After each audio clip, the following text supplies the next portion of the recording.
Good afternoon. Good afternoon, ladies and gentlemen. Magandang hapon sa inyong lahat, Pilipinas.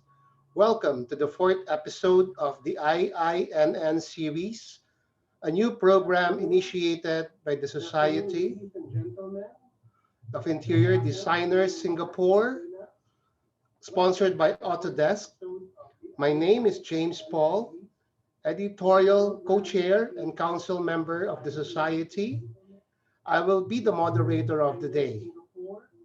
If you have any questions that you wish to ask our panelists, do send us your questions via the Q&A button at the bottom of the screen, and we will address it accordingly during the Q&A session and the panel discussion. In any case, anyone is not aware what does IINN stands for, IINN means Insights into the Interiors Profession in the New Normal, a dialogue between two nations. The IINN series will involve SIDS and our counterpart from the nation as a guest. This time around, we are pleased to have the Philippines Institute of Interior Designers, or PIID, with us. There will be various speakers from the industry to share insights on continuing to thrive and the resilience of the practice, person, and the profession. Without further ado, allow me to invite the president of SIDS, Professor Kiet Ong, to give us his address. Mr. President, Professor Kiet Ong, please proceed.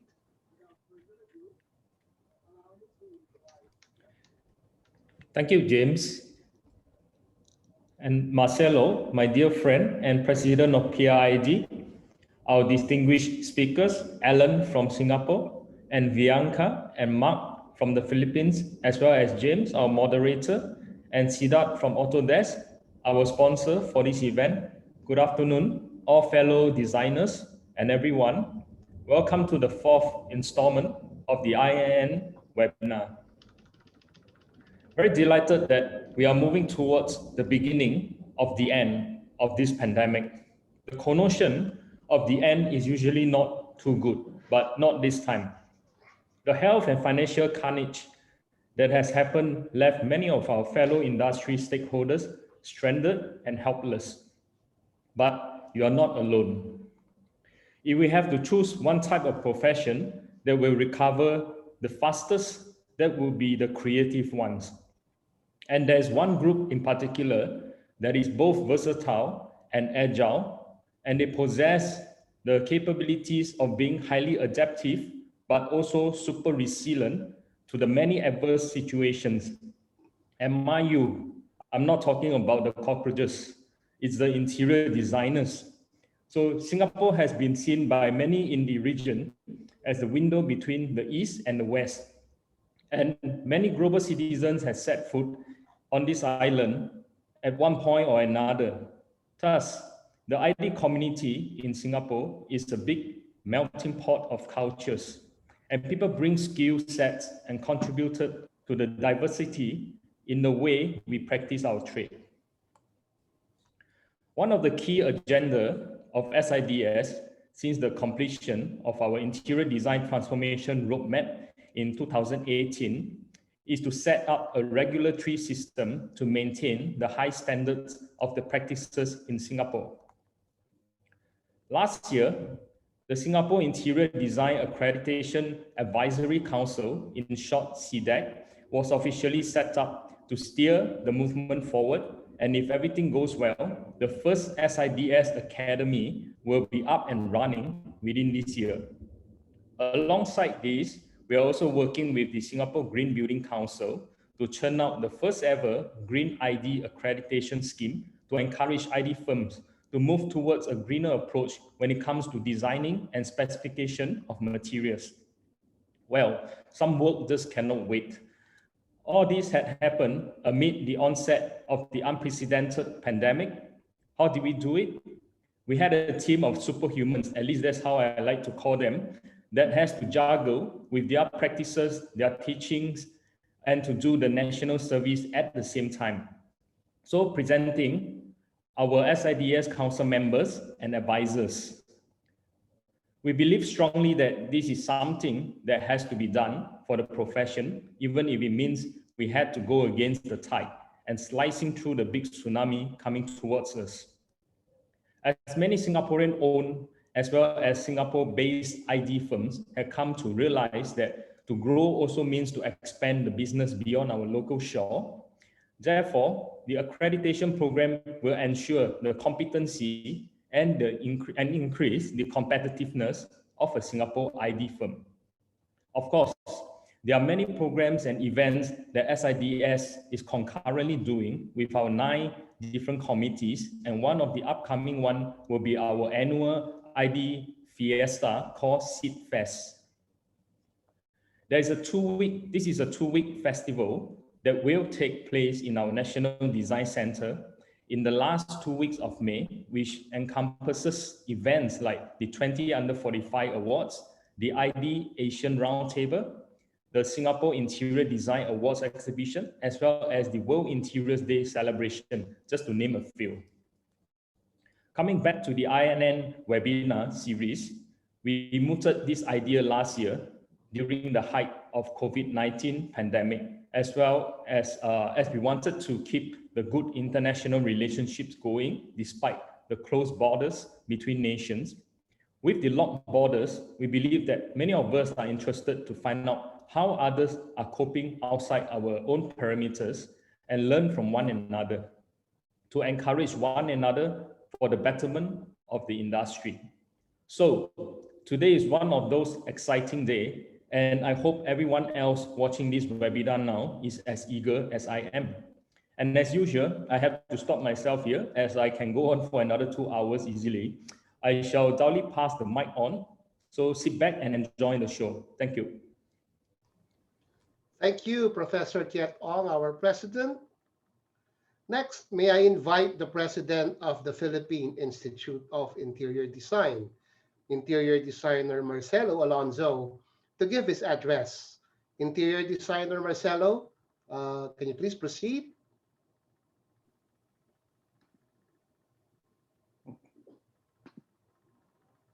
Hello. Yeah. Thank you very much, President Kit, for inviting us to your webinar. This is the first collaboration that we have together with SEED, and we're looking forward to have more of such events in the future.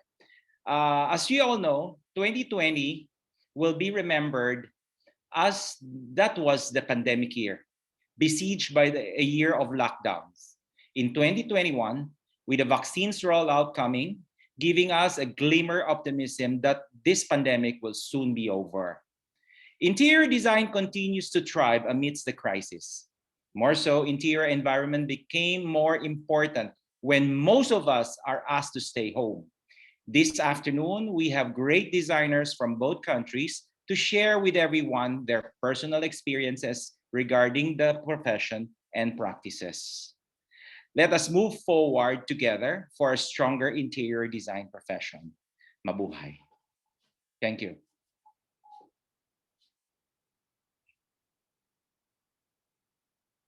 Okay, thank you very much, Mr. Marcelo.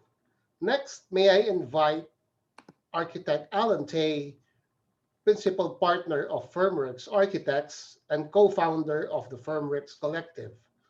Architect Alan will be sharing the resilience of the practice on my COVID journey, retrospection, and anticipation of the post-COVID world. Architect Alan, please proceed. Hello, everyone.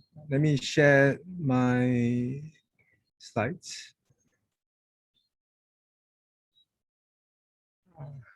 Okay. After months of doing this, I'm still like totally lost. Yeah, hold on. Yeah.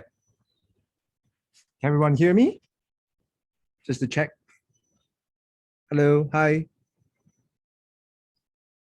Yes, loud and clear. Loud and clear, right? Okay, thank you. Yeah, I shall start. Hi, everyone. Thank you again for big thank you for SIDS and PIID in inviting me to this platform. Wonderful occasion to share my experience and hopefully we could have a good conversation later on in the panel discussion. So hi, I'm Alan Tay. I'm an architect, principal founder for Foremost Architectural Practice, and also the co-founder for our design collective. It is based in Singapore. At a quick glance, we are three websites. Foremost.com narrates our journey as an architectural practice. StudioIF.net is our sister company that goes into interior and hospitality. TheAfternote.com is our newly created experience design, UI UX, branding, and digital design wing. A quick facts, we are just context of our practice. We have 4 partners. We have been in practice since 21 years ago. Our team is about 155. We have worked in cities about 18 in counting, and the awards that we have won about 55 to date. Our design philosophy, if there is one, emphasize heavily on this idea of relationship. The relationship between man and nature, and maybe into business as well as what is digital.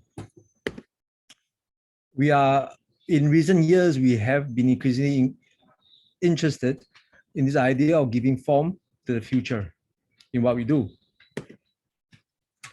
So there's a bit of a background of who we are. I think I'll just start with my COVID story. So interestingly, it began really to me as kind of a holiday. Because it finally allowed me a break from the usual pace of work, practice, travel, and really kind of like slow down.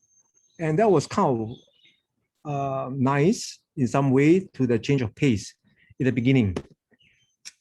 And it does give me more time to think about other things, to be to be more sorry, to be closer to your families, and the new work arrangement also kind of like open new thoughts and imaginations. Sorry, just choking.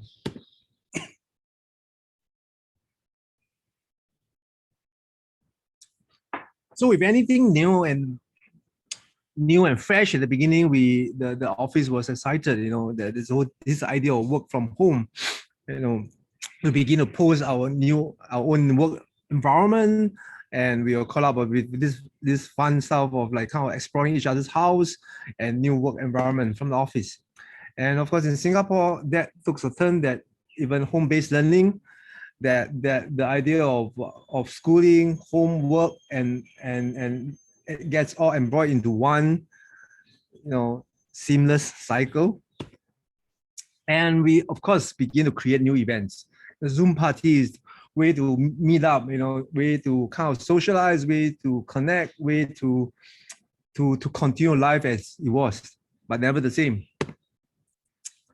And of course, you know, the initiatives that some of our team members came out with, virtual yoga basics on weekends. And of course, the mobile device become the new norm of communication, a new context of comfort of what is possible with the engagement of work.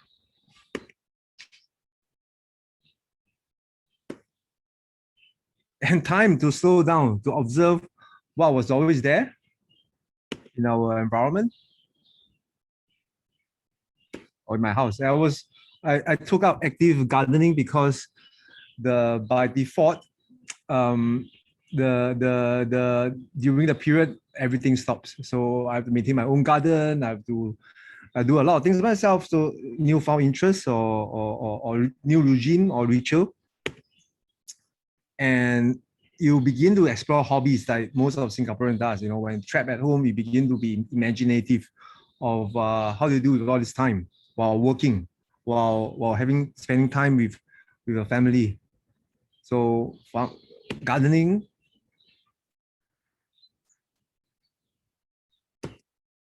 But the experience hit an unfortunate turn, because if you spend more time outdoor, and Singapore is always constantly plagued by dengue, and I was one of the numbers that was hit by one, and I was out for like a complete 3 weeks from that. Too much gardening.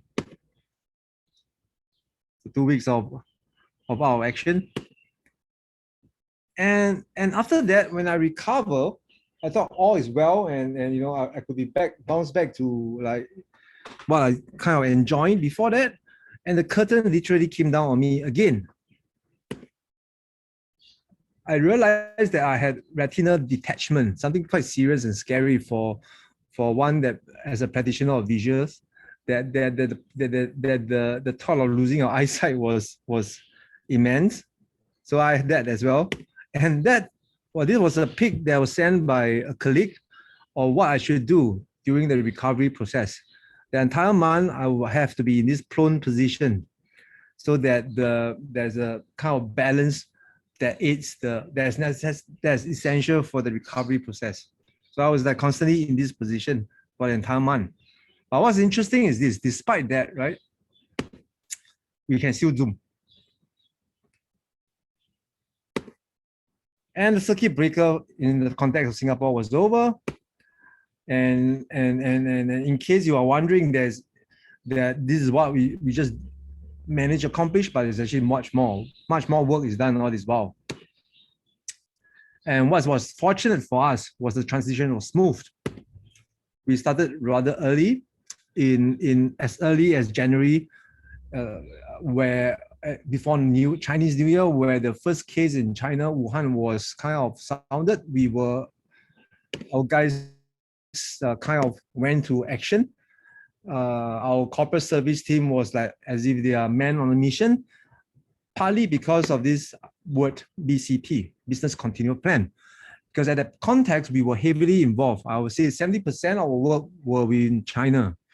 And that kind of like alarmed the organization quite a bit, because we were thinking of travel. How do we avoid, how quarantine? What if work has to be disrupted because of contact of COVID?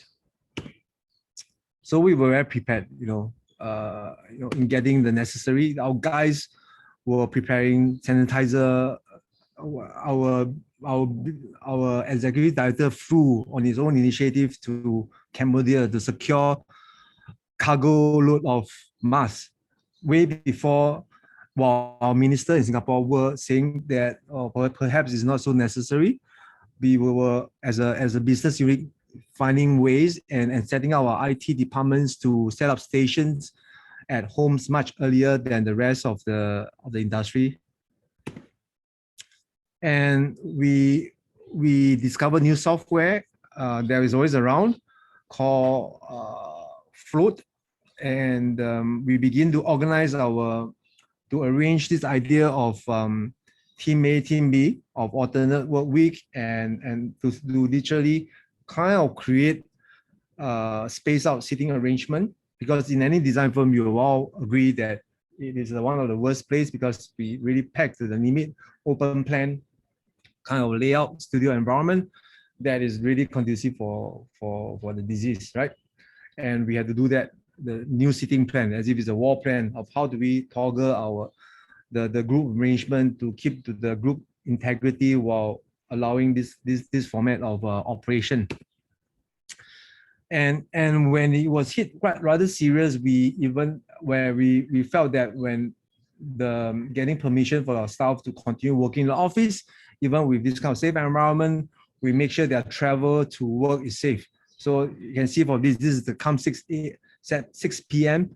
where a fleet of taxi is on standby to send our colleagues back home. So we adapt as well. One of these, especially personally, this is kind of realized the few software that become immensely dependent that I was dependent on.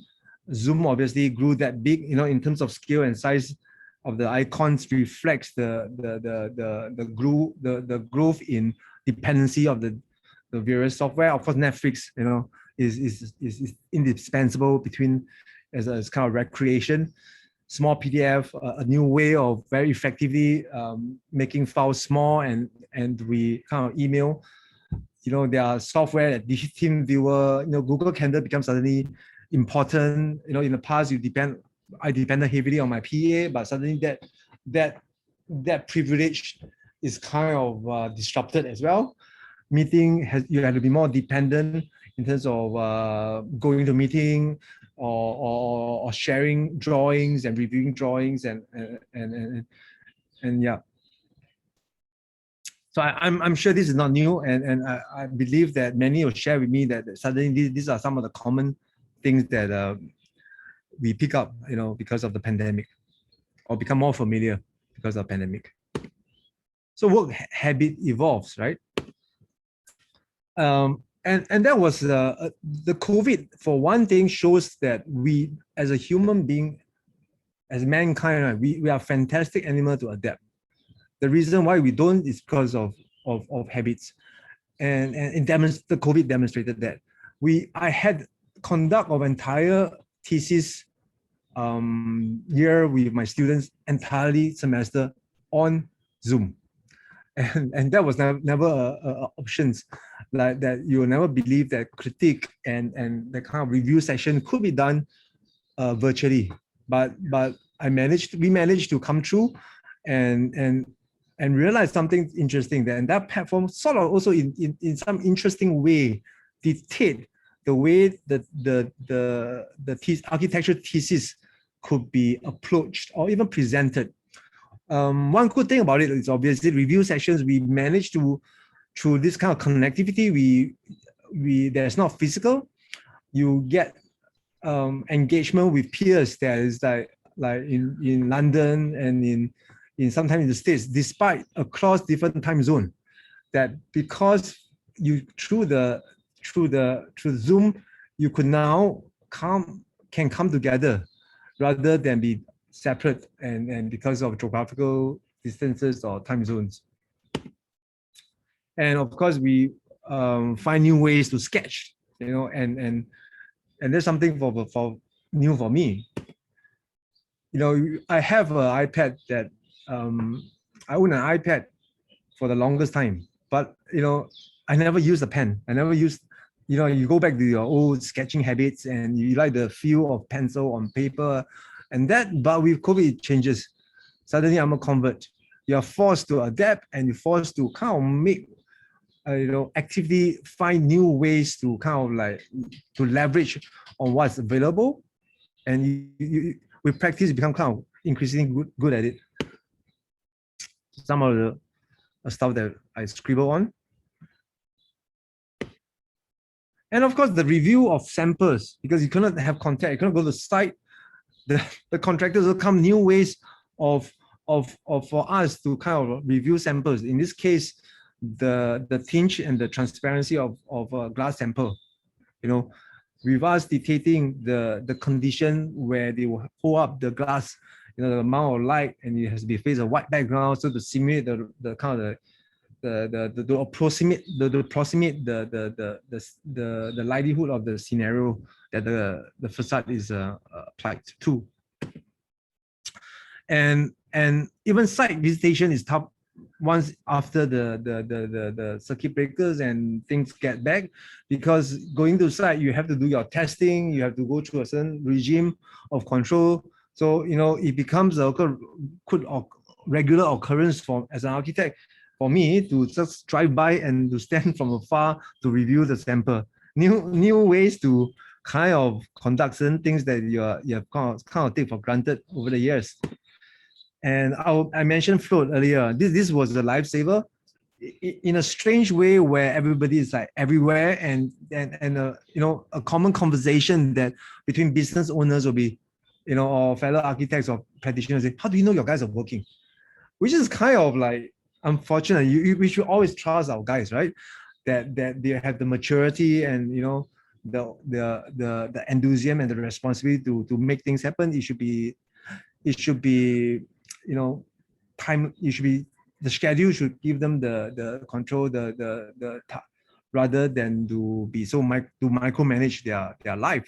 But apparently, it doesn't really work for all levels of our designers, because we feel that the younger designers really need a lot more guidance and assistance in even clarifying the setting targets of work. Because a scenario that we found out is that some of them overwork certain things, spending over too much time on certain tasks because they were not clear of exactly the whether they have over designing or they are over investing too much time on a particular task. In the past, it's not an issue because there was you constantly have your seniors overlooking over your shoulders. You have someone that you can ask. You know, when we are in separate spaces, that it becomes difficult.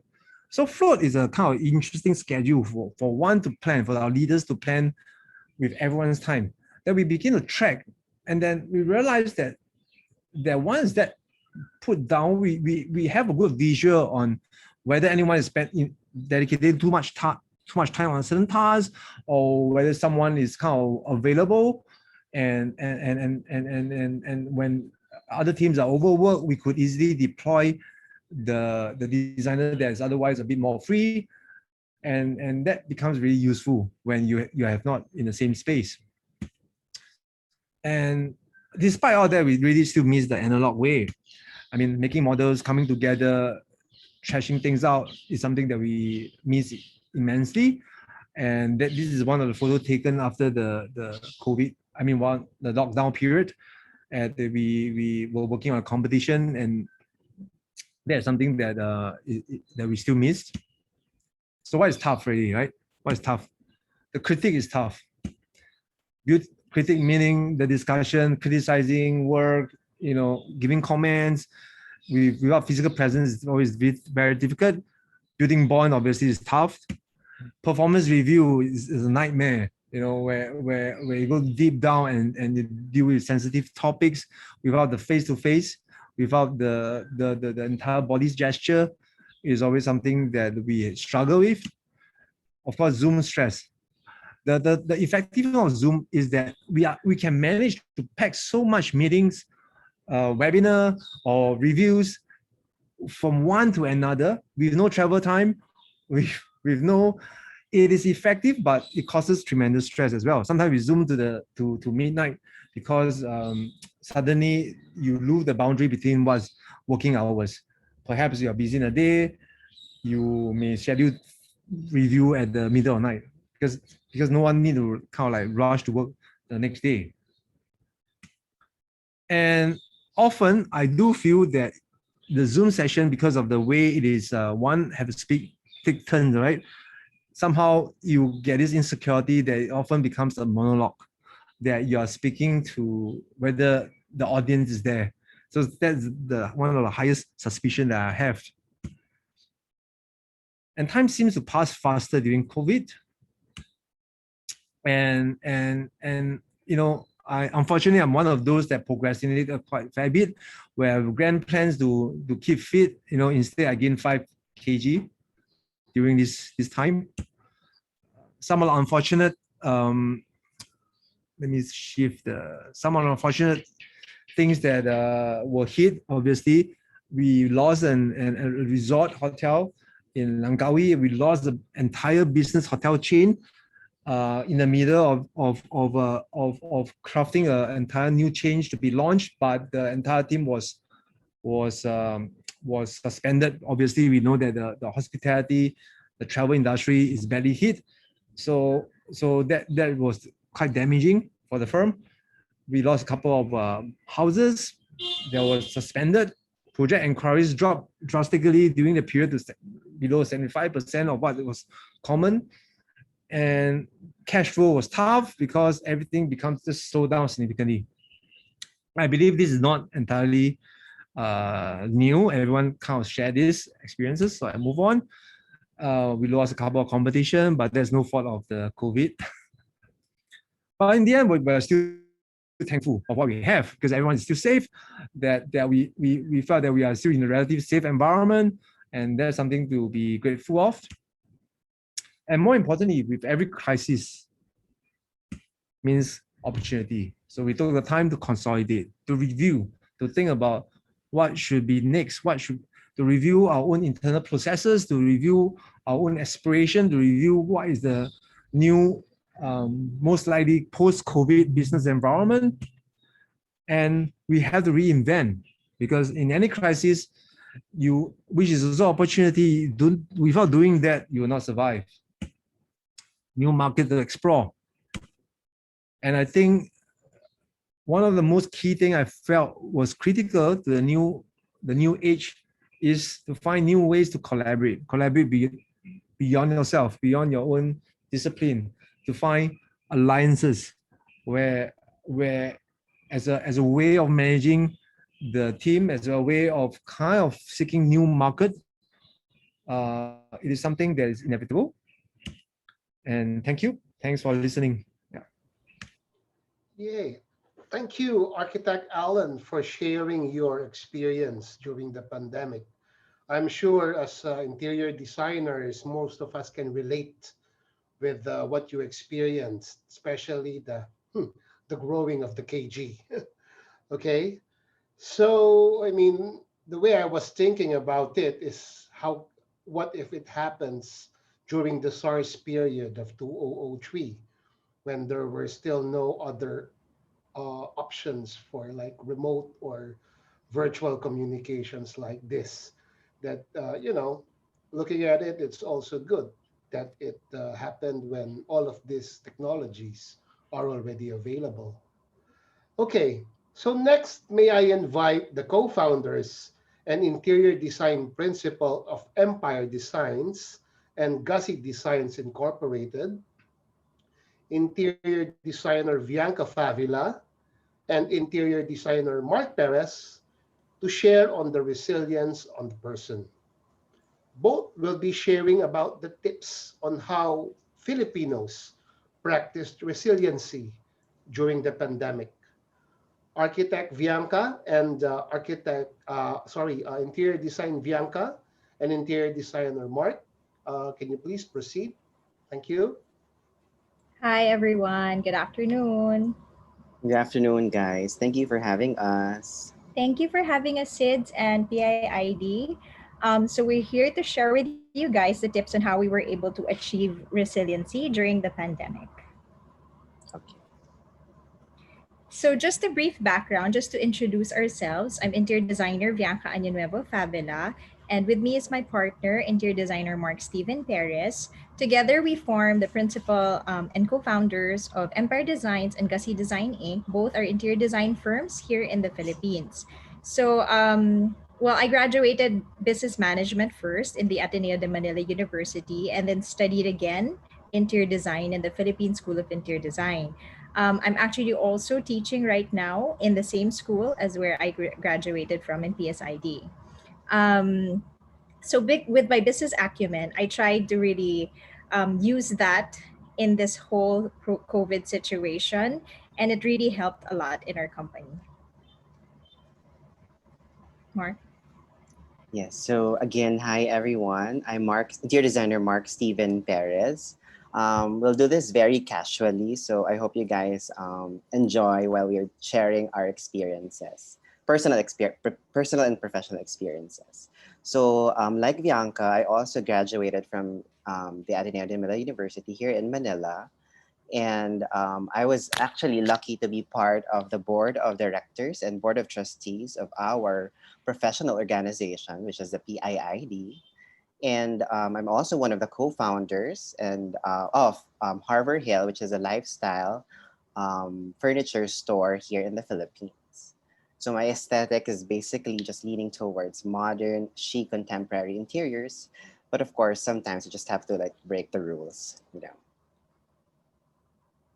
So just to move on to our slides, for those who don't know yet about Empire, we have projects under our belt through the years of about 13 years in the business. We have served several institutions, companies, and also private individuals. So we have residential projects from condominium dwellings, houses, townhouses. And we also have done commercial projects Retail, yes, aesthetic clinics, gyms, yeah, cycling studios.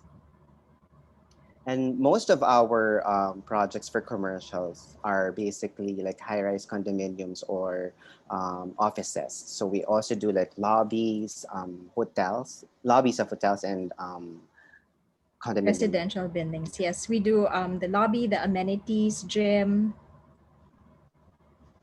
and then of course hospitality. So we've done a number of resorts and hotels around the country.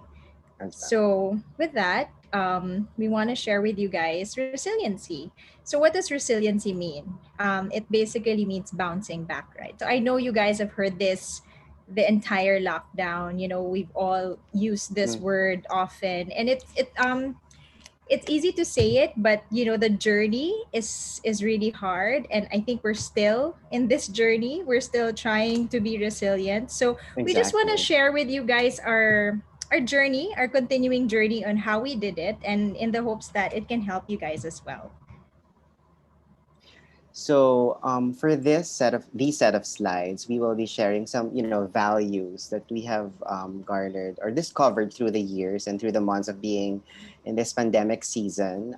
Resiliency just doesn't come with just one value or principle. There's actually more to it that we will be sharing to you in the next succeeding slides. It's actually really a process. So the first step actually was when the pandemic hit. I remember a year ago in Mm-hmm. March.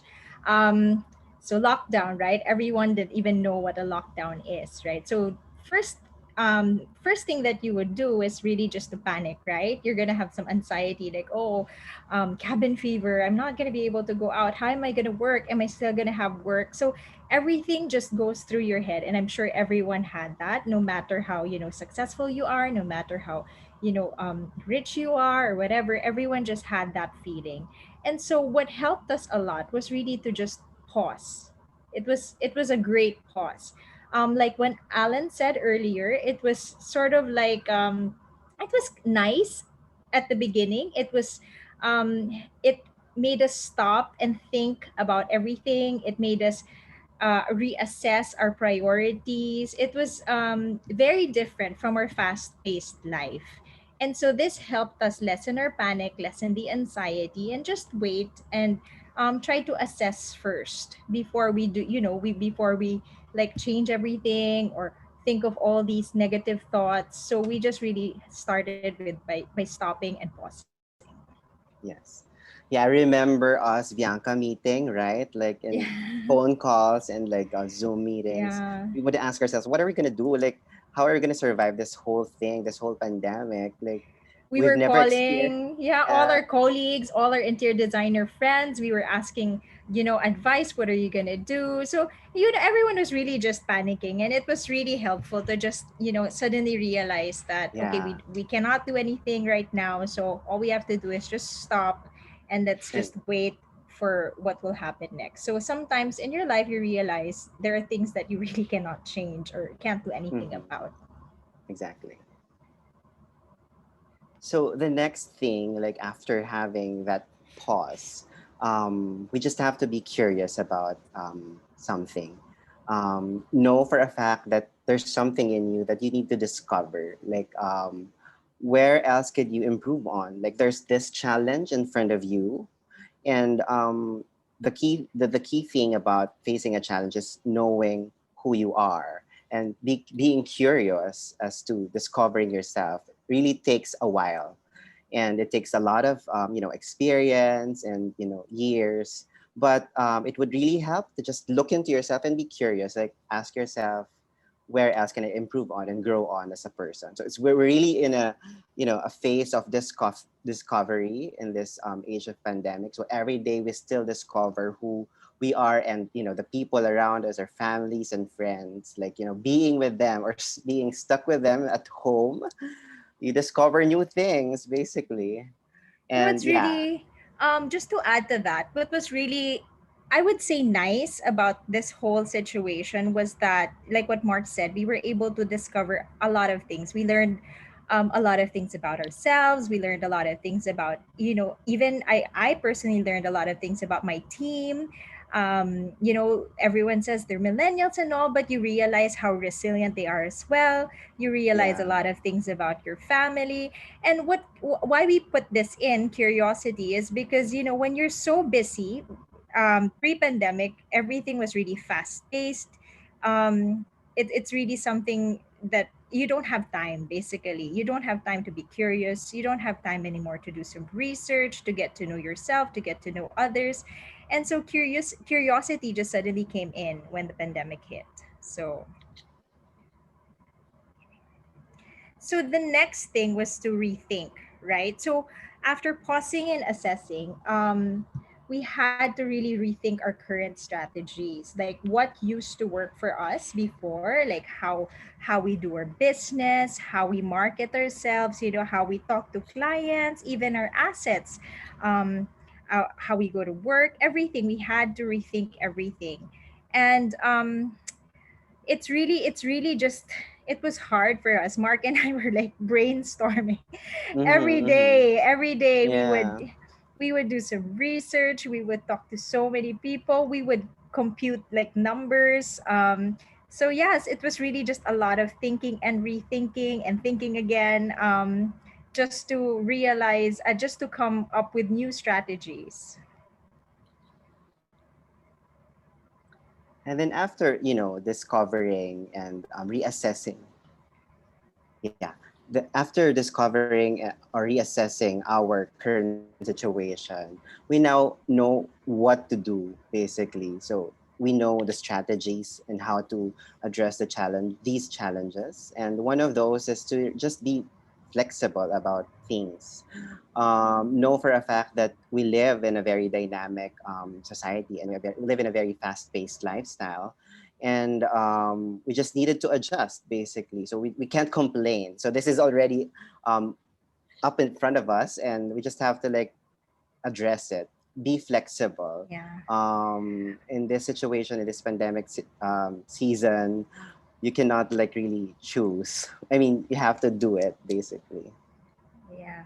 Like an example would be, remember Mark, when we were trying to learn Zoom, or Mm-hmm. We are our not like, age. we are borderline millennials, and what do you call it, But generation Z or Z, X. yeah. So we kind of still Yeah. have a little bit of allergy to technology, but Mm-hmm. you know how before you just let other people do it, like what Alan said, we were so used to having our PA, our staff. Can you email this? Can you do this? Can you? And then now it's really just we have to do it ourselves. So we have to be flexible. Basically, it's you can't uh be stuck to whatever you used to believe in. You can't be stuck with the habits that you had before. yeah, Okay, I think next so. would be to act fast. Okay, so after all the rethinking, after really coming up with a strategy, we also had our own business continuity plan. We're actually very proud to say that we were one of the companies who acted fast. The moment the lockdown happened, we already told our staff to bring their home computers home. Mm-hmm. We purchased a motorbike, so we had to rethink our investment, thinking that we will need to, deliver things like documents, swatches, everything. We also let go of our second office, so we had two offices. It was a hard decision for us, but crunching the numbers, we realized that this pandemic will not go away. Mm-hmm. So we have to just assess the numbers. But we are very proud to say that we did not have to retrench anyone, and that was really our goal. So we did option one, option two, option three, and like option three was okay, we have to let go some people, but we said that's like really the last option. The So we had, last one. yeah, so like rethinking everything, all our assets. We also like researched on technology. If Alan did Float, we also did Google Click up. Drives, ClickUp. Yeah, so we really maximized technology and learned it. And I think that's really important. It's to act fast, because some people, they are just so caught up in the present and they don't want to change. And with this situation, I think the best advice that we could give is really to act fast. Mhm. And as in our profession, in all our projects, everything is time based and time bound. So since we every single day that we have expenses, bills to pay, so we just really have to, like, do our part in, like, solving or doing solution. Okay. So now that we have discovered the solution and strategies, and we know that we have to do things the fast way, we also had to look at ourselves, deep inside ourselves, and discover. So, like, this pandemic is really a humbling experience for everyone. So we are in a everyone now is in the same playing field, whether you live in the States, in Europe, or in Asia. Everyone is pretty much affected. So it's really a humbling experience. So, like, but as we know it, you should also discover that there's something unique about you as a person, and you just have to discover that, and that uniqueness, that strength in you, you will be able to will help you to stand out, and be firm amongst everything that's happening around us. Yes, just to add to that, there's such a thing as what you call confident humility. Why we added this slide in is that what confident humility means is having faith in your ability. So you're not insecure. Like me and Mark, we already know that we have the business acumen, we know the business, but we are also flexible, like we said, maintaining the humility to question whether you have the right tools at the present or re-examine our own personal knowledge. So it doesn't mean that we know all the answers. So we Mm-hmm. still had to ask, we still had to do our research, we had to pursue new insights. And I think having the humility to realize that you don't know everything, and you're not immune to this virus, you're not immune to the situation, just really helps a lot. Mm-hmm.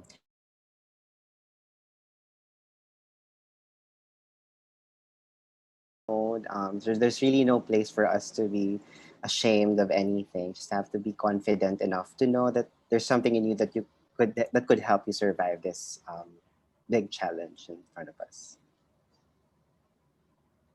Okay. Of course.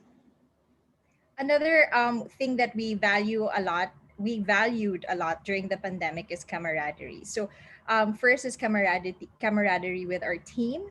So we are very proud of our employees.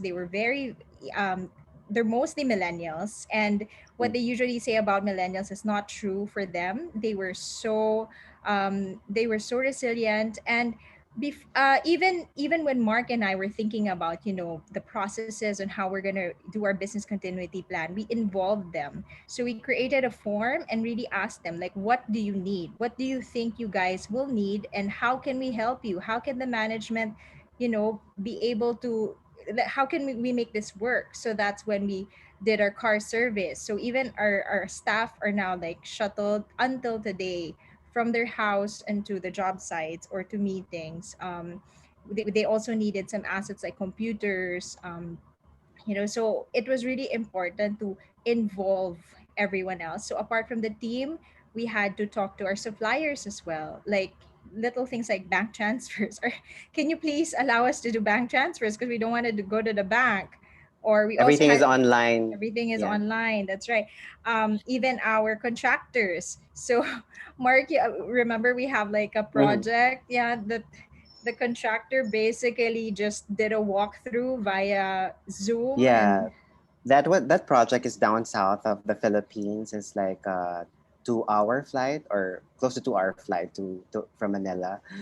And that residential project that we are doing, we're still finishing. We just asked the contractor, like, to do a video walkthrough, live video walkthrough, so that we could just check what's happening there, etc. mhm.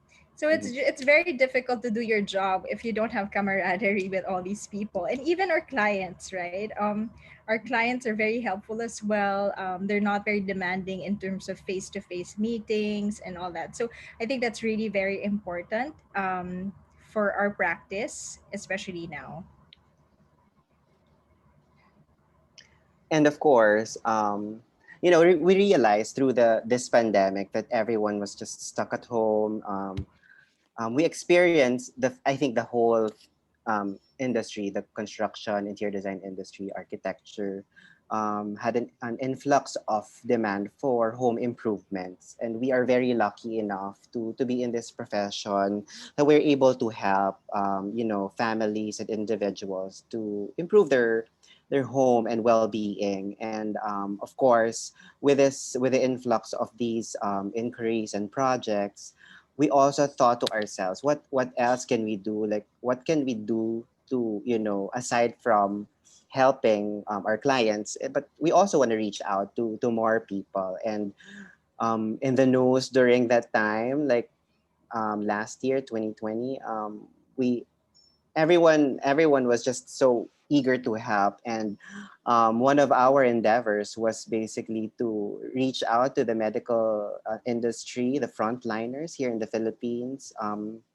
We were able to raise funds for doctors and nurses who needed we call that aerosol boxes, that's to protect them for intubation of COVID patients. And we were very lucky to have industry partners and friends who donated and reached out to us. It's actually, it's not about bragging that you're helping. It's actually more of inspiring other people to help. So that wasn't in the back of our minds to we want to tell people or show people that we're helping and reaching out. It's more of us inspiring other people to reach out. It's better that way, because when you spark that interest in other people to help, you will be able to have that ripple effect, and you'll be able to reach out to more and more individuals. Yeah. As designers, we're actually very used to service. That's really our, Mhm. our job. And so Mark and I were really thinking during the pandemic, like, okay, everything's on lockdown. We can't really do service to our clients because, projects are on hold. What other kind of service can we offer? And so as designers, we have access to suppliers, we have access to also funds as well. If you're in a pandemic, your tendency is to keep your money, like don't spend, but then we were rethink about it. We believe that the more you give, the more you get back. So we just said, okay, let's just use the funds that we were supposed to do for our normal team building, Outing, annual team, yeah, yes. our Summer annual, outing. yeah. So we had budget for that, and we also still asked our team, are you guys okay?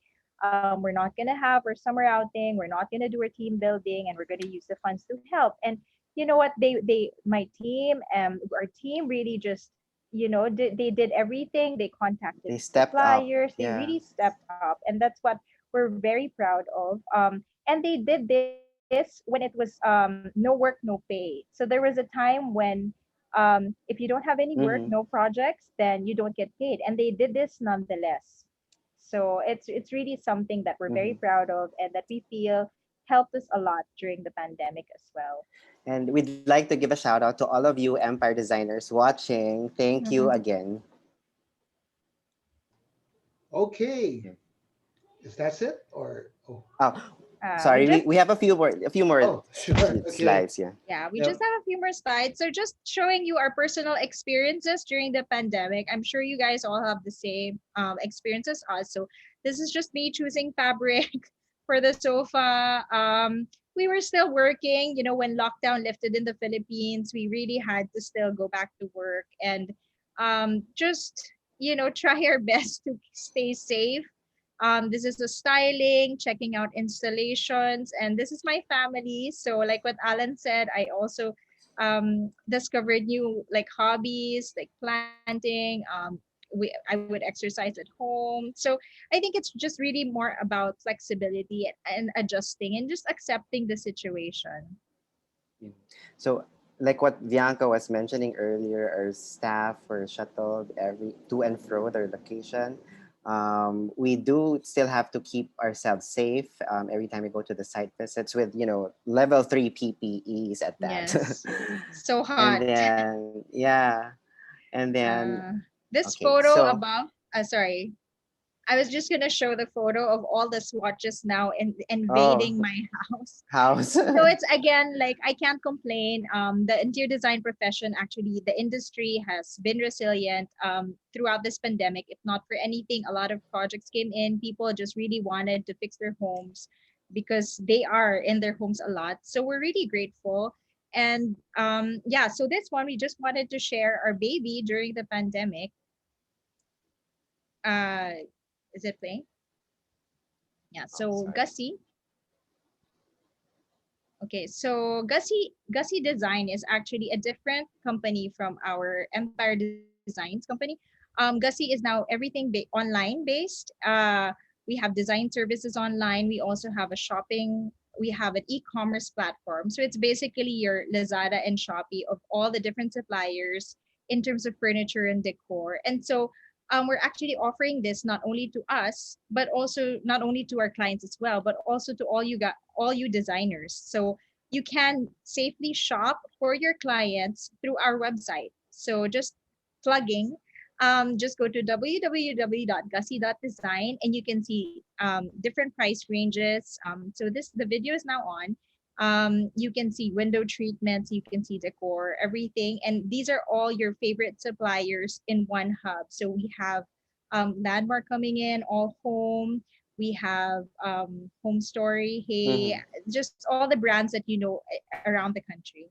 So that's really our our way of like rethinking and re-strategizing and assessing how we can change and change with the times basically. Yeah, this platform is purely online, so it's safe. All the consultations are for styling services, so it's really not the whole interior design service. The traditional professional interior design service is totally different, wherein you do site visits. But then here in Gussie, it's totally just purely online. So it's very quick, convenient, and safe. So that's to end our slide. We just wanted to show you that a designer's purpose is really to design for people, and Mm-hmm. that is really the value that Empire Designs and Gussie have. And we wanted to share our journey and how we were able to bounce back from all of this. So thank you for having Thank you us. so much. I hope we helped in a little way or you learned something from our slides. Yes, thank you very much, Thank interior you. designer Bianca Thank and interior you. designer Mark. Very good teamwork. I'm very, very impressed about the teamwork, the left, right, left, right. You know, one thing good about us Filipinos is resiliency. That is one of our key traits. Being madiskarte or being maabilidad is very, very common to us Filipinos. That's why wherever we go, we are excelling. There's also a lot of Filipino designers in Singapore, you know. So thank you for sharing your experiences. I hope a lot of fellow Filipinos, interior designers in Singapore was able to learn about, your how you deal with it, how you deal with the pandemic. Okay, next is Siddharth. Okay, Siddharth brings over 15 years of working in the animation industry with prestigious firms. Okay, yep. As a technical specialist, he is responsible for evangelizing and helping studios adopt and empower themselves with cutting edge Autodesk media and entertainment solutions. Siddharth, can you please proceed? Thank you. Yep. Thanks, James. Thanks for the intro. Yep. So welcome to everyone online. So today's, I'm going to take about 15, 20 minutes to talk about visualization. Now, throughout this pandemic, we've seen a lot of our customers really, blow up their use of visualization services using Autodesk tool sets. So I want to give you just an overview of all the visualization tools we have at Autodesk. And something for all you creative folks out there that you can use to streamline and sort of manage all of your projects that you're creating in the digital world. So design, the way we kind of view design data has evolved over the years. So we started off with pen and paper, moved on to 2D drawings in AutoCAD. That got a little better and more evolved. And today we're moving into the space of AR and VR in terms of digital design. 3D Studio Max is always at the forefront. It kind of takes your designs from looking like a bunch of lines on an AutoCAD layout to something that looks realistic, that looks immersive. And the way firms are using 3D Studio Max is also evolving rapidly. So one of our key customers, worldwide customers, is Neoscape, who are based in Boston. And they're using 3D Studio Max not just to create stunning visualization, but to also marry the visualization techniques along with real world production techniques and project management. So we'll just take a look at how Neoscape is using 3D Studio Max to create or tell stories for their customers.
So Neoscape, from starting off as being a firm that provides rendering service, has really evolved into being a sort of an all-service firm. And images like this, which have become standard place in the world of interior visualization, they've taken a whole new meaning when it comes to moving, being able to work in real time, being able to work in these kind of spaces interactively. So VR and AR is something that is sort of slowly proliferating itself into our day-to-day workflows as well. Now, one of the customers we at Autodesk really like to talk about and are massive users of 3D Studio Max is IKEA. Now, pretty much most of you on this call might have heard of IKEA or seen or experienced an IKEA product at some point of time. And most of you might have had a look at an IKEA catalog as well at some point of time. Now, the cool thing about the IKEA catalog is that from starting in 2006, when they had one single asset as a 3D model that was used as part of the catalog, which was the Bertel Pinewood chair. Today, over 75% of the product images that you see on IKEA's website are all done digitally. They're not the physical kind of models that have been photographed in the traditional world space. So images such as this that you're commonly used to seeing in an IKEA catalog, they've all been created digitally in 3D Studio Max. Now, the benefits of that are immense. Take, for instance, this particular chair model that IKEA manufactures. Now, if you were to create this physically, you would have to kind of spend a lot of time, money, and effort in sort of building this chair out, spend a lot of money on the materials and all of that.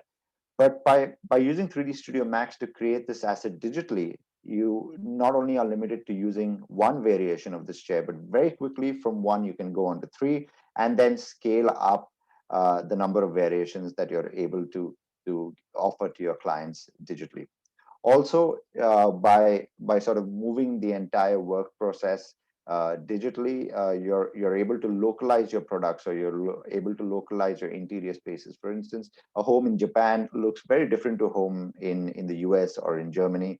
And using the power of visualization, IKEA is easily able to create imagery that fits the particular location or environment.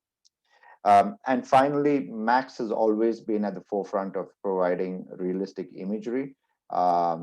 So that's kind of one of the bigger benefits that we're offering with 3D Studio Max.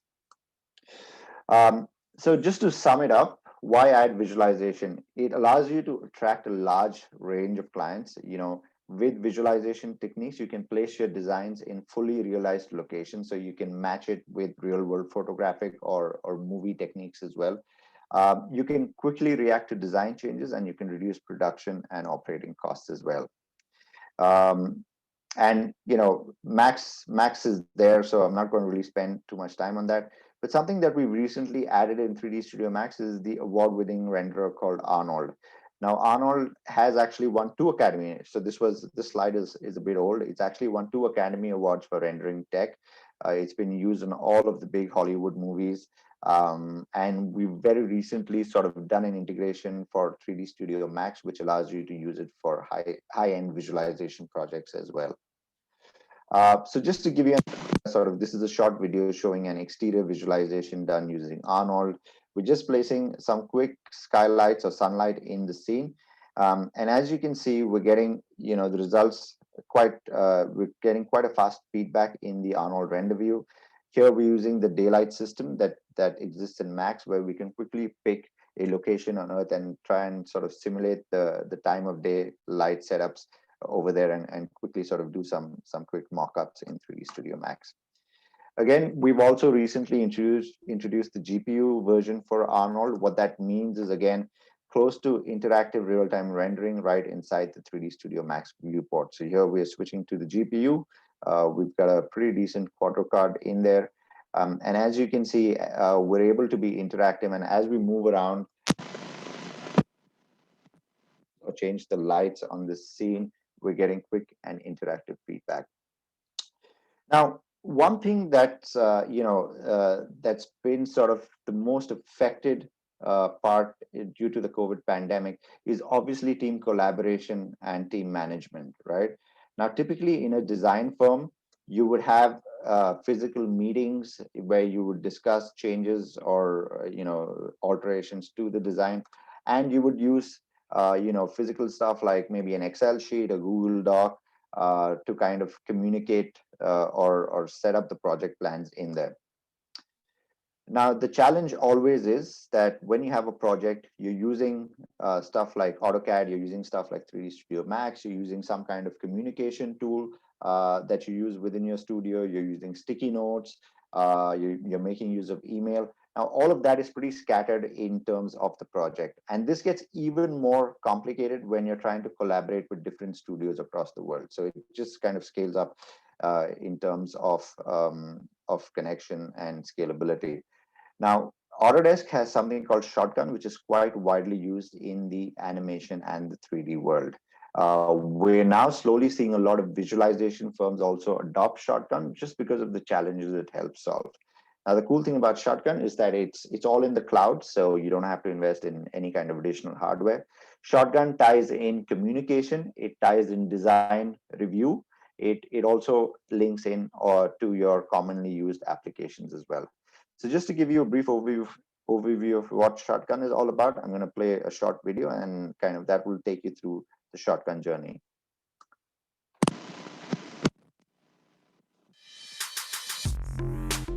Shotgun is a studio collaboration solution made to scale with powerful production tracking and review tools on a single platform that integrates with the industry's most popular software.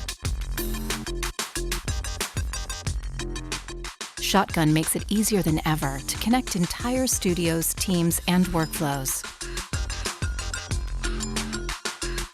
Start by allocating your crew to projects and milestones.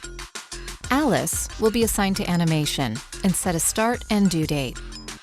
It's easy to see who's working on what and proactively fill gaps and handle changes to the schedule. Every step of the production is represented visually in Shotgun, so the life of shots and assets can be seen as they move through the pipeline. When Alice creates a new pass of her work, her supervisor needs to look at it, decide if it's working, and tell her what to do next. Shotgun comes with the award-winning RV desktop player, so it's easy to view high-res image sequences at real time and compare multiple versions natively from the desktop. After reviewing locally, just submit the clips to Shotgun right from RV, or drag and drop files right into the Media app in the browser. The Media app makes it simple to search, browse, and view shots across all projects from one place in the cloud, and then share them with anyone on the project anywhere in the world. In a review session, add your comments and draw right on top of Media to pinpoint exactly where to find the feedback. Alice will receive a note with the annotated images detailing exactly what to do.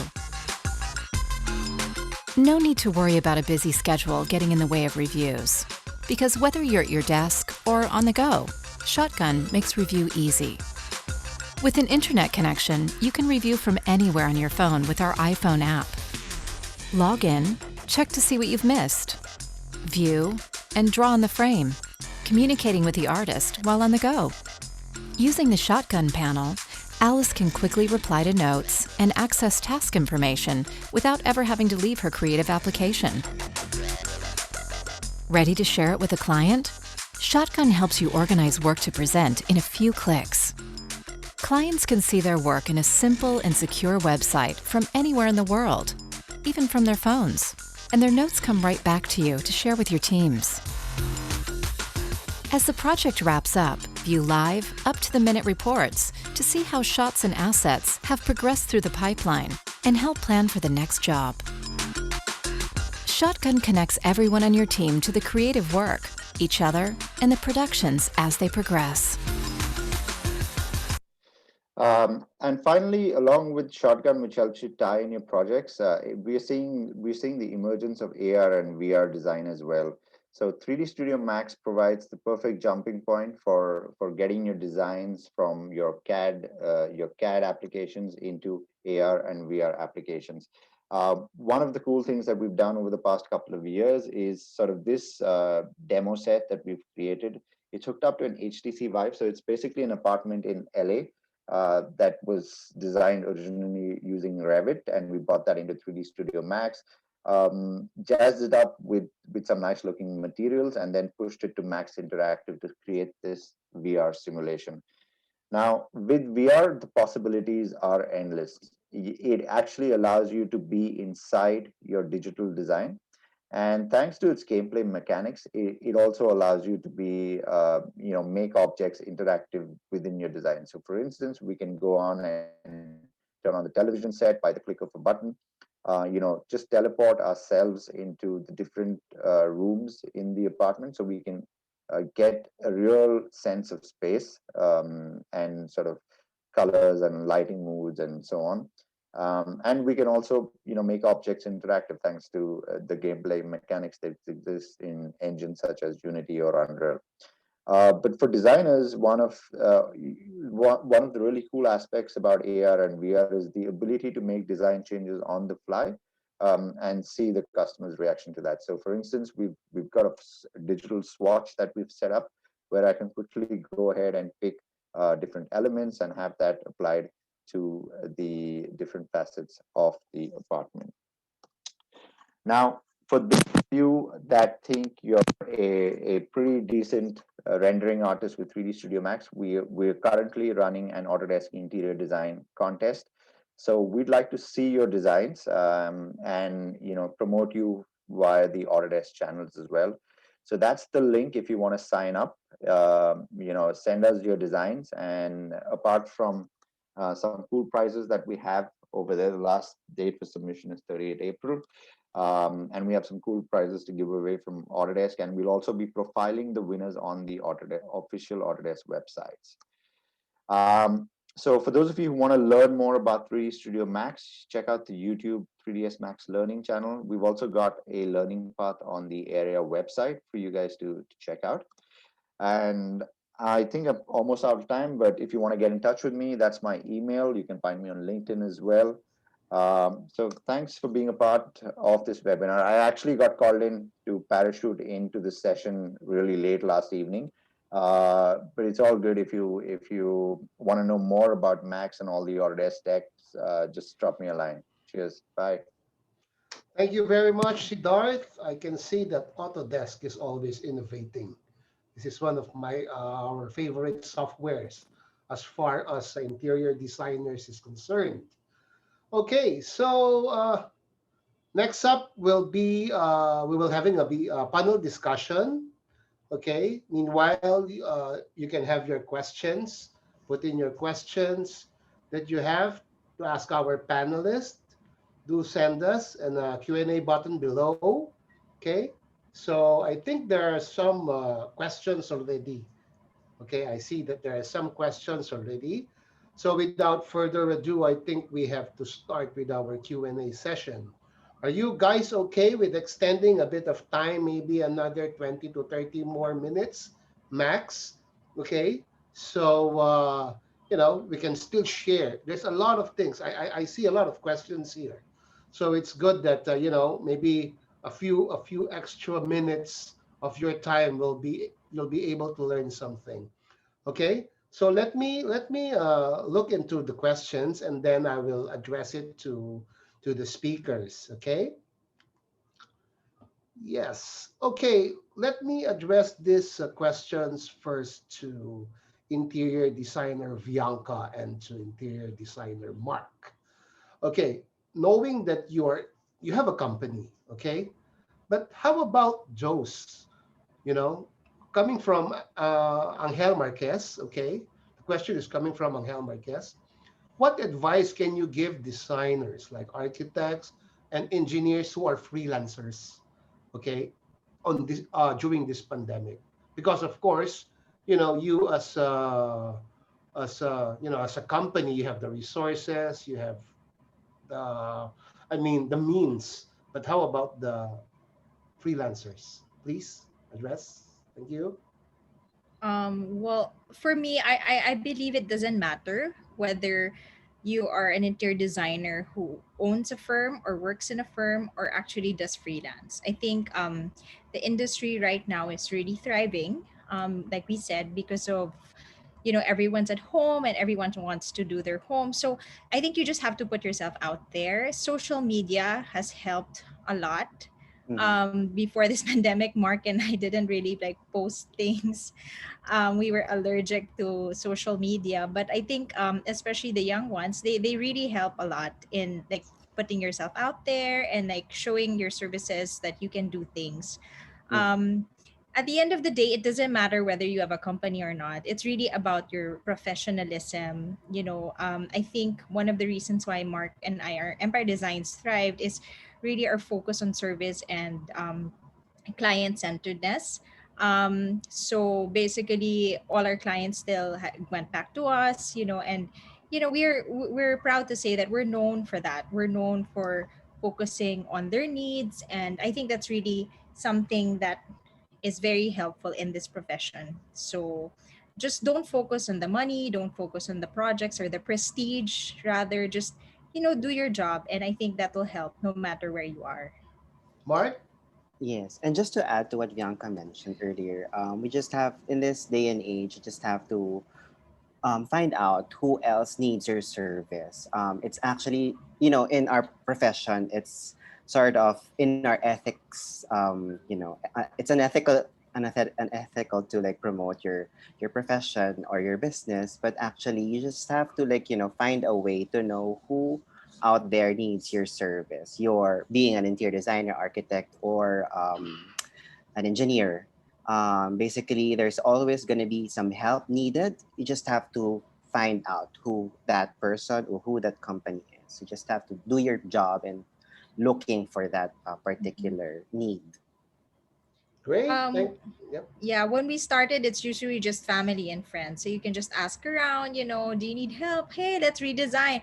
Or, like let's say you're in social media, just comment on a person and say, hey, your house looks great. You want me to redesign it for you? You just put yourself Yeah. out there, and I think it really helps a lot.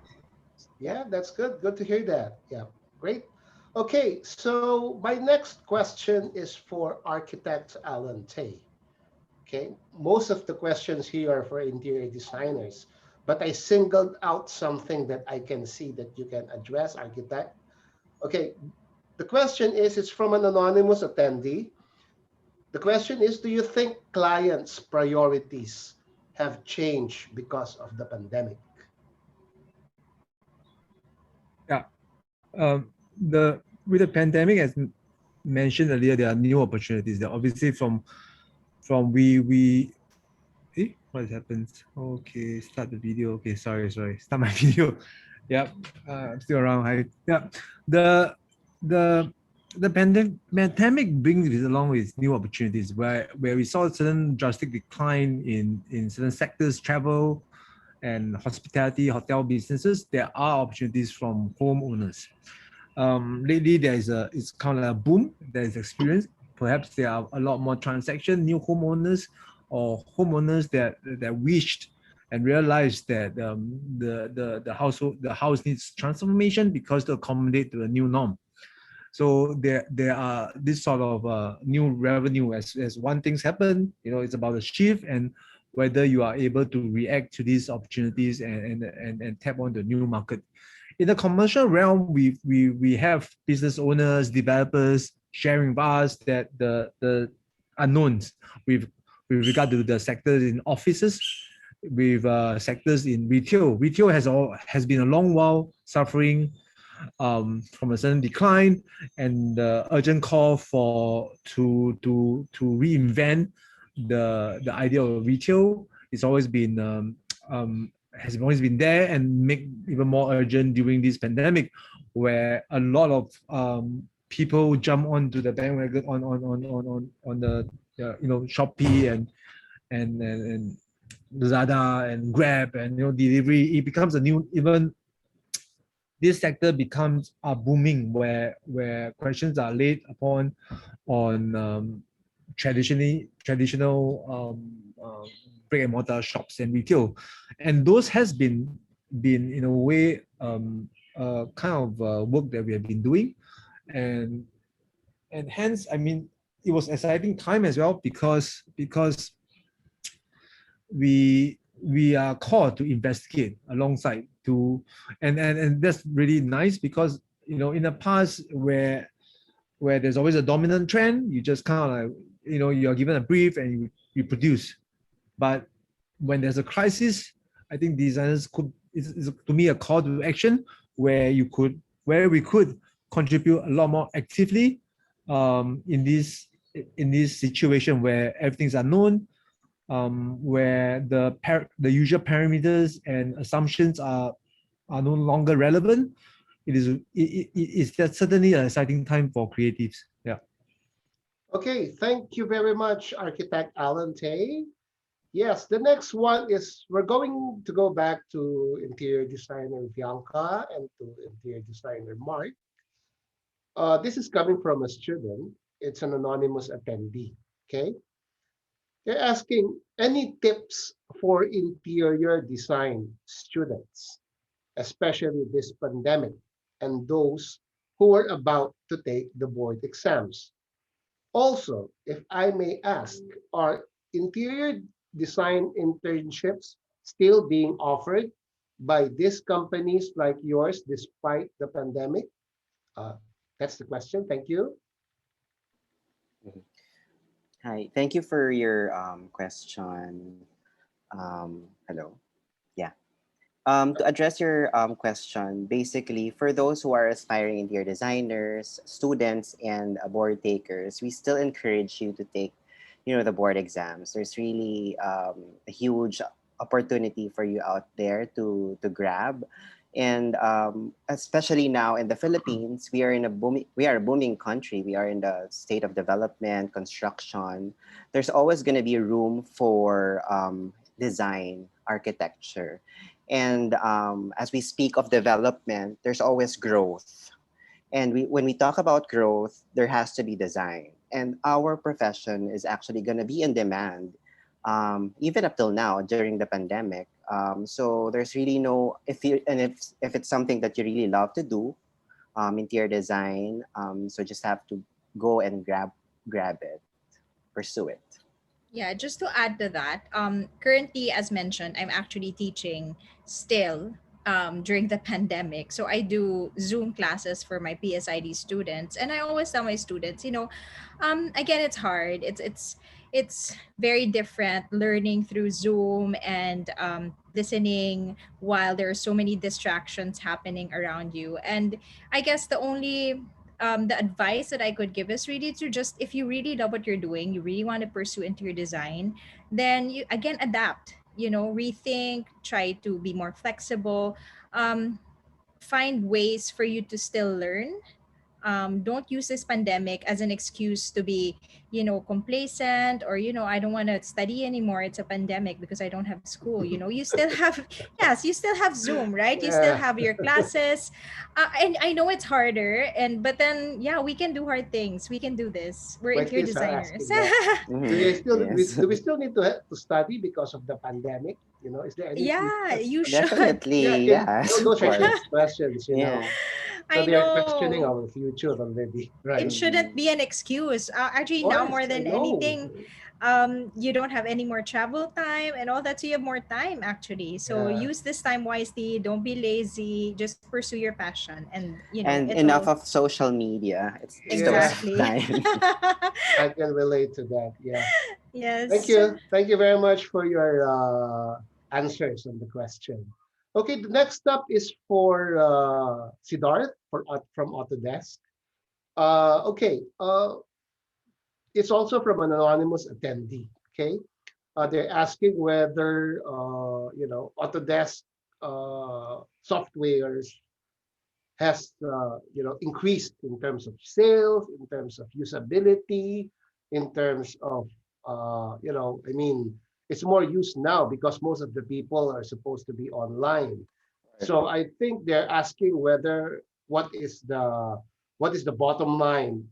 Did it make it, or I mean, is there an increase in revenues and stuff like that? I mean, Yeah, and sure. I are mean, you coming up with more collaborative softwares? Because I think now the key thing is we need to have more collaborative softwares.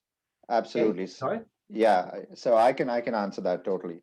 So, when the pandemic started, a lot of our clients, they were kind of rushing around trying to figure out stuff, and how are they going to keep things moving, right?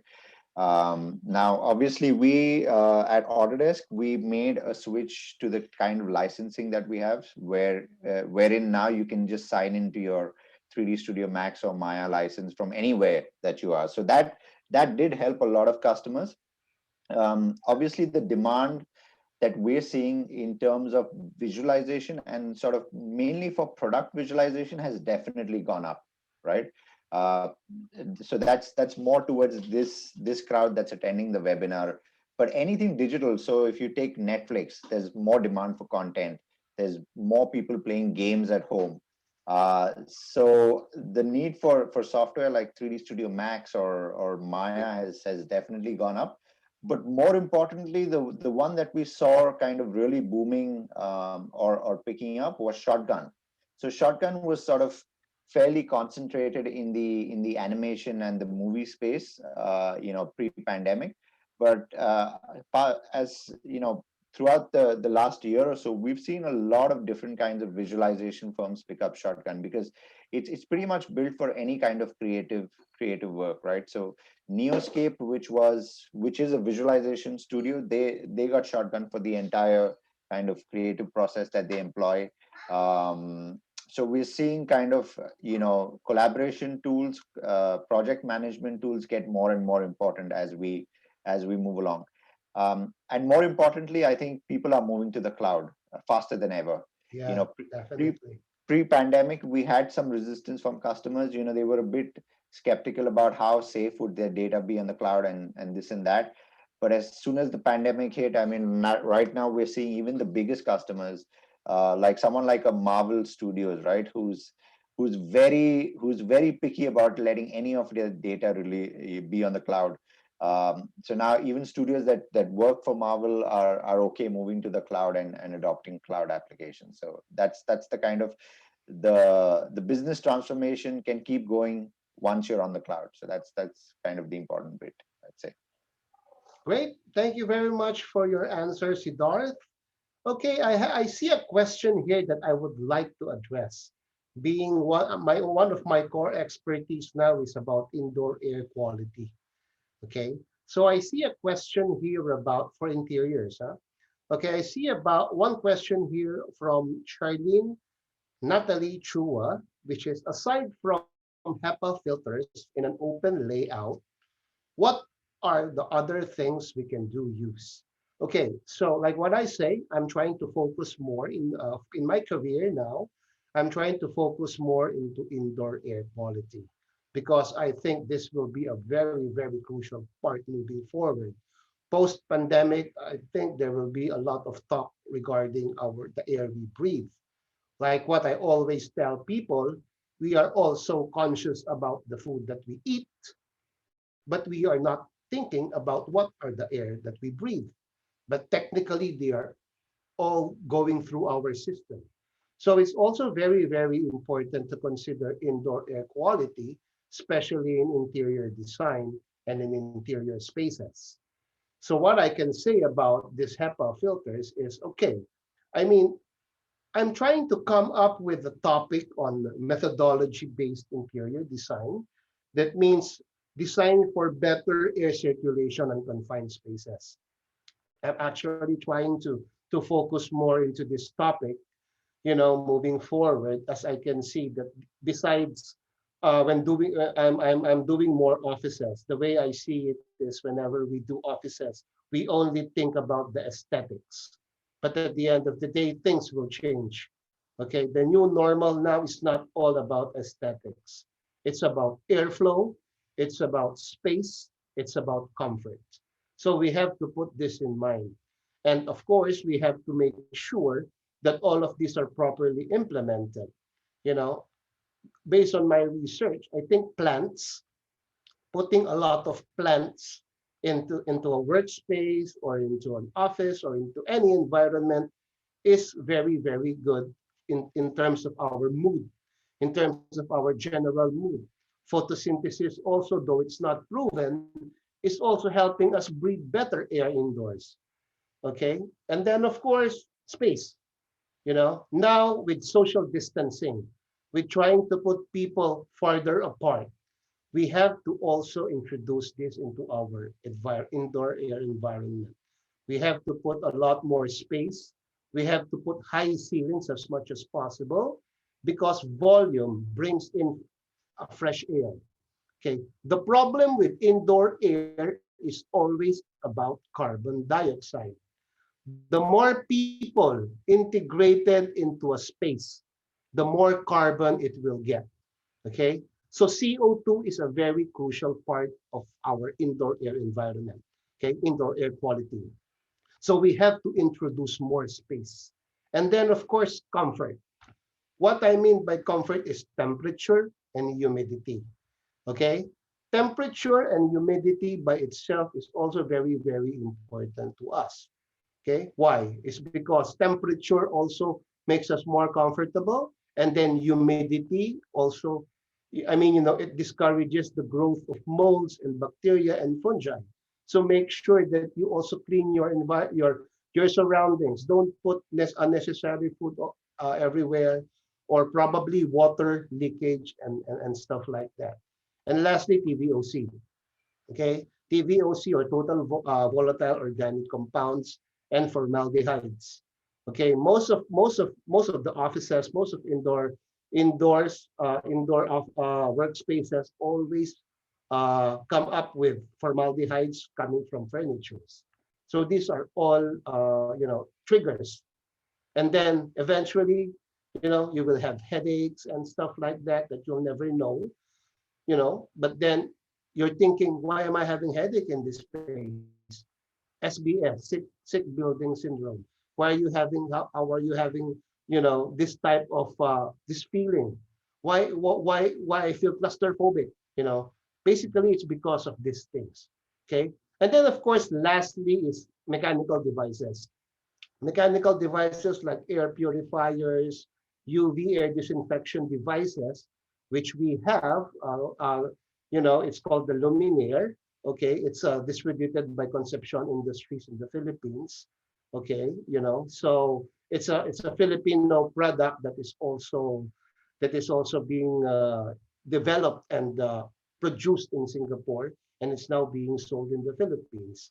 So to address Natalie, okay, Charlene, Natalie, there are a lot of ways.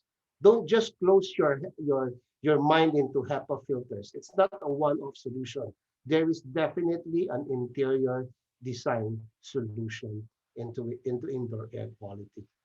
Thank you. So next up is for I think I need to ask this from Marcelo, interior designer Marcelo. Are you there?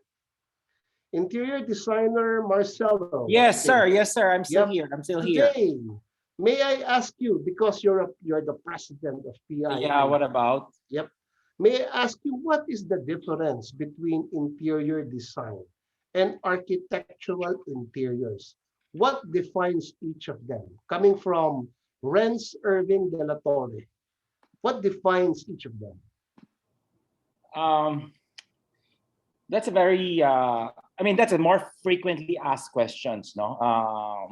As we all know, our interior design is, can you hear me? Yes, yes. Yes, okay. Yep. Interior design came from architecture.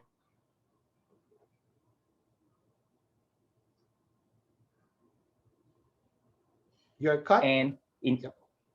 interior architecture, right? Yes. Interior design, you deal with the interior environment of the space. Both interior architecture and interior design, they both deal with spaces inside of the home. But for interior design, you look beyond aesthetics, right? Yes. So it is beyond aesthetics. So you look at the safety, like what you were saying earlier about the air quality.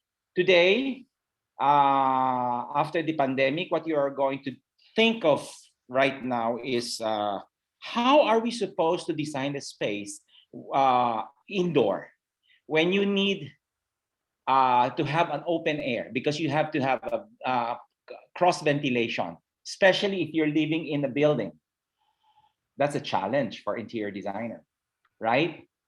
The airflow within. So these are the things that you have to consider with interior design. And then also in the interior design, you're also looking into the psychological effect, or you call this design psychology of that particular space. You don't just go in and this is the space I'm gonna give you. No, you have to think when I enter this space, what am I supposed to expect? How will it feel?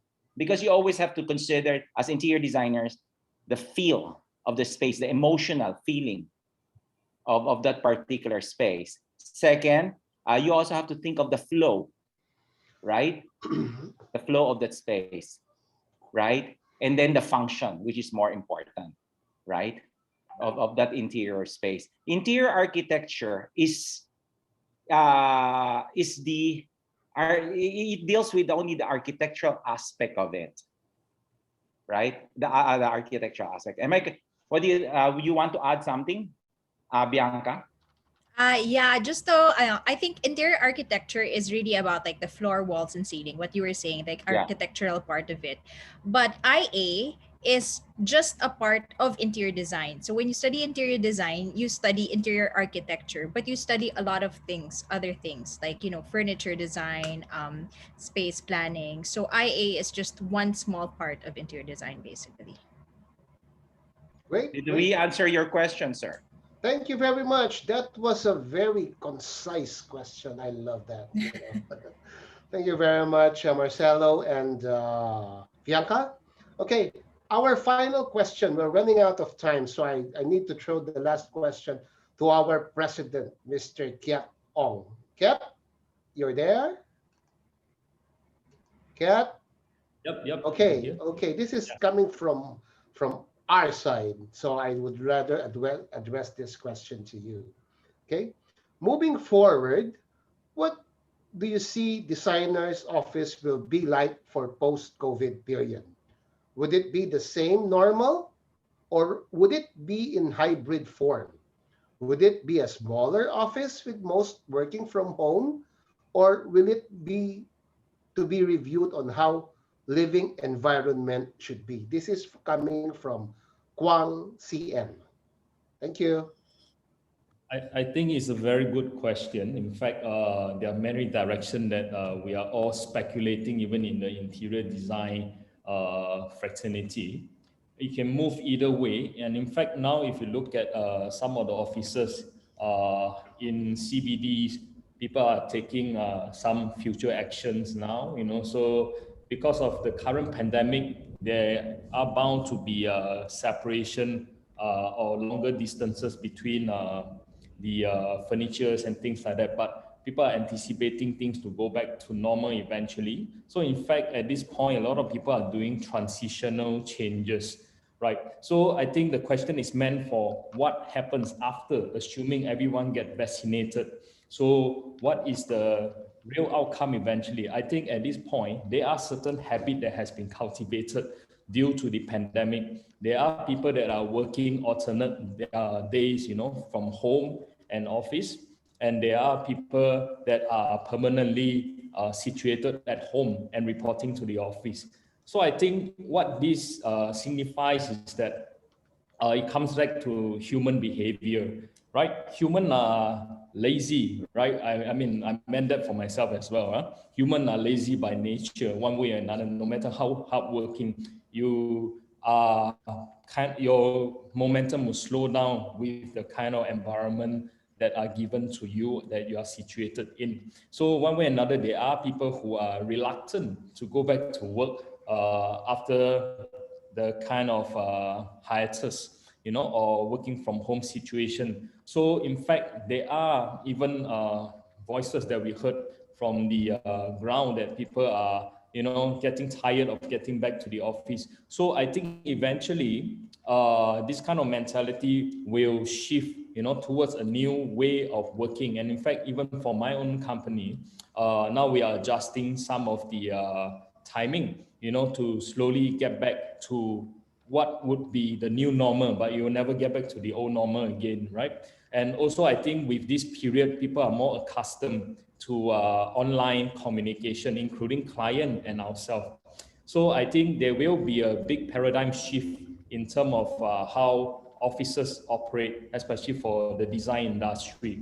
And really, it comes back to there is no absolute answer what it will be, but it really depends on each companies and situation, whereby whether we are allowing our working style to change, right? And because of everyone getting more accustomed, and I guess after this period in the post-COVID region, people will start to be more trusting of the staff, and our mentality will shift towards a rather, I wouldn't call hybrid, but it will be a new way that we work all together, right? So, and in fact, that gives a lot of opportunity for expansion as well, because at this point, before the pandemic, we are all worried about, getting more projects and expanding the office, and people are not able to come in to have enough seats around, and then you end up with hot seating, or even with a kind of a co-sharing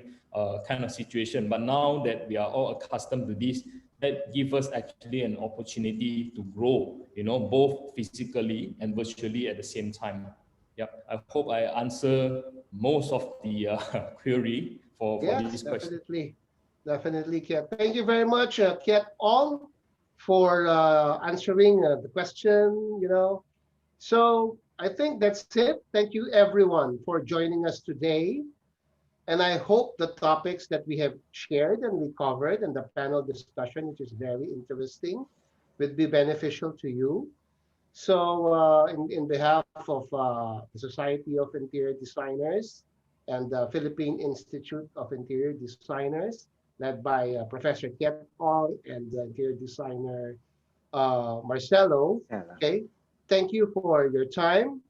And once again, thank you to all the speakers and the attendees and that join and all those participants that join us today. And especially, of course, special mention to our sponsor, Autodesk, for making this webinar possible. We look forward to seeing you. Okay, and just one shout out. I have a few questions. I have a few people asking me about the UV air disinfection device available in the Philippines. You can view it. You can view the website at www.lumenair.com.sg. It's lumenarie.com.sg. Okay, so thank you very much from Singapore to the Philippines. Magandang hapon ulit sa inyong lahat and maraming salamat po. Thank you very much. Bye.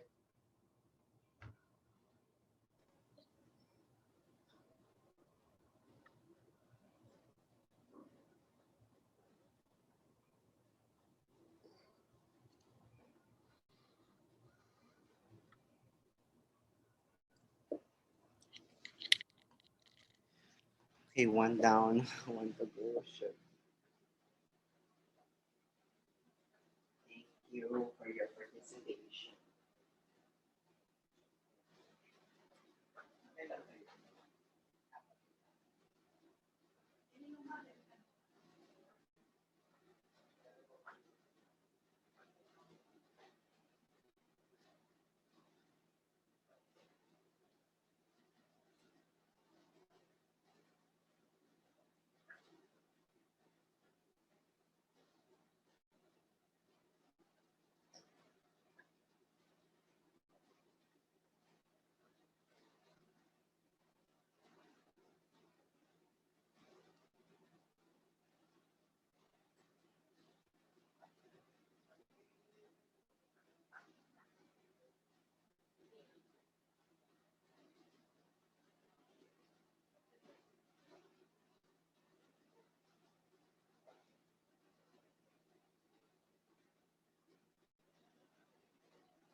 Mm-mm.